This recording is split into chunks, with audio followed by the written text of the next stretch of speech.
Voilà, nous venons tout juste d'atterrir à Porto, à l'aéroport. On vient d'emprunter le premier vol, le vol inaugural Brest-Porto. Bonjour Eric Vincent, vous êtes le directeur commercial d'Europe Air Post. Bonjour. Pourquoi avoir fait le choix de développer une ligne touristique entre Brest et Porto?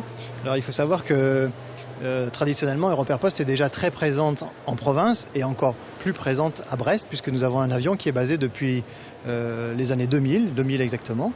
Et nous avons notamment le fret postal la nuit entre Brest et la capitale. Et puis, partant de cet avion, nous développons traditionnellement des vols charters au départ de Brest pour les grands tours opérateurs.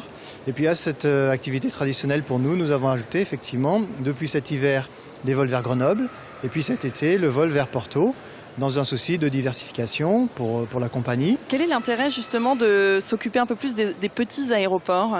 Alors pour nous, c'est très important parce qu'il faut qu'on trouve des marchés de niche.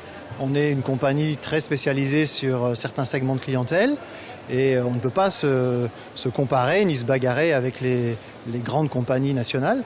Donc pour nous, labourer des terrains tels que les aéroports de province et notamment Brest, c'est exactement ce qu'il nous faut.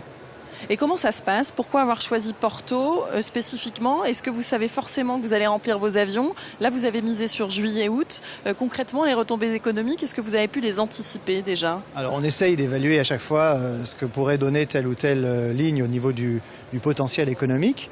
Après, chaque fois, c'est un pari. On verra si celui de Porto marche. Ce qu'on sait, c'est que à Brest, on a besoin de voyager, on a besoin de sortir de la pointe du Finistère, de trouver des nouvelles destinations de vacances. Les tours opérateurs amènent certaines destinations, les compagnies aussi, mais les compagnies ne sont pas si nombreuses que ça à fréquenter l'aéroport de Brest. Et du coup, Porto n'existait pas dans l'offre au départ de Brest.